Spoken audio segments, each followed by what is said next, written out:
પ્રભુ ભક્તોની મારા જય શ્રી કૃષ્ણ. બોલો ધરો માતની જય. ધરો આઠમ એટલે ધરતીમાની પૂજા. ધરતી ઉપર લીલું નાનું ઘાસ ઉગે છે એને આપણે ધરો આઠમ એટલે કે દુર્વા પણ કહીએ છીએ. તેનું કોઈ રોપાણ કરવું પડતું નથી. તેની પૂજા આજના દિવસે કરાય છે. માટે આ ભાદરવા માસના શુક્લ પક્ષની અષ્ટમી તિથિને ધરો આઠમ કે દુર્વાષ્ટમી કહેવાય છે. આજના દિવસે રાધાજીનો જન્મદિવસ પણ છે, જેને આપણે રાધાષ્ટમી તરીકે ઉજવીએ છીએ. દુર્વા ગણેશજીને અતિ પ્રિય છે, એટલે જ ભાદરવા માસમાં ગણેશજીના તહેવારમાં દુર્વા અર્પણ કરાય છે અને ગણેશજી પ્રસન્ન થઈ જાય છે. સારું કાર્ય કરતાં પહેલાં ધરતીમાને નમન કરવા જોઈએ અને માથું ટેકવાથી ધરતીમાના આશીર્વાદ પ્રાપ્ત થાય છે અને ભૂમિ પૂજાનું ફળ પ્રાપ્ત થાય છે. તો ચાલો આપણે સાંભળીશું ધરો આઠમની વ્રત કથા. બોલો ધરતીમાની જય. હોમ પૃથ્વી દેવે વિદ્મહે સહસ્ત્રમૂર્તયે ધીમહિ તન્નો પૃથ્વી પ્રચોદયાત. એક કુટુંબ હતું. એમાં સાસુ વહુ બે રહેતા હતા અને એને એક નાનો દીકરો હતો. અને વરસના દિવસો વીતતા ગયા એમ એક દિવસ ધરો આઠમનો દિવસ આવ્યો.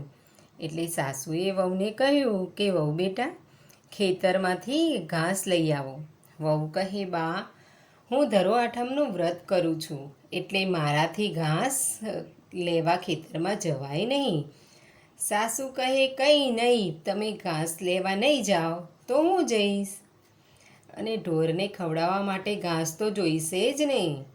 આમ કહી સાસુ તો છણકો કરી અને દાંતરડું લઈ અને ઘરમાંથી નીકળી પડ્યા.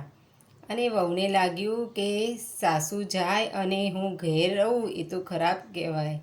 એટલે વહુએ તો છોકરાને ઘોડિયામાં સુવાડી દીધો અને પછી ઘરના બારણા બંધ કરી અને દાંતરડું લઈ અને સાસુની પાછળ ચાલી નીકળી. થોડી વારમાં જ સાસુ ને વહુ બંને ખેતરમાં પહોંચી ગયા. પણ ધરો આઠમ હોવાને કારણે વહુનો જીવ લીલું ઘાસ કાપતા ચાલતો નથી અને સાસુને ના પાડી શકાય એમ નથી.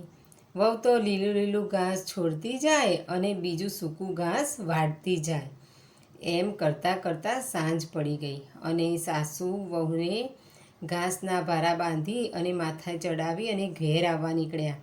ગામને પાદરે આવ્યા ત્યાં તો સમાચાર મળ્યા કે તમારા ઘરમાં આગ લાગી છે.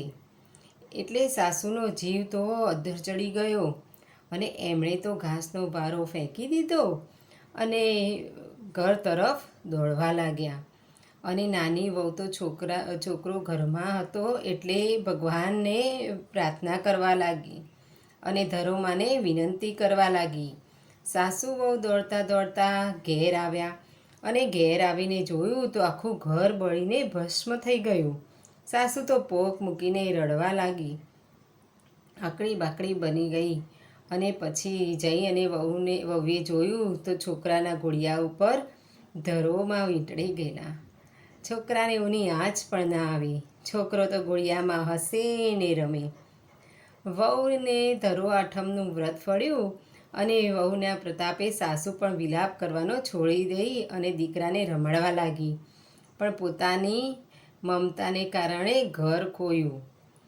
અને ધરો આઠમનું વ્રત કરનાર, સૌ કથા વાર્તા સાંભળનાર ને વહુની માફક વ્રત ફળજો. બોલીએ ધરો માતની જય. મિત્રો, મને સાંભળવા બદલ તમારો ખૂબ ખૂબ આભાર.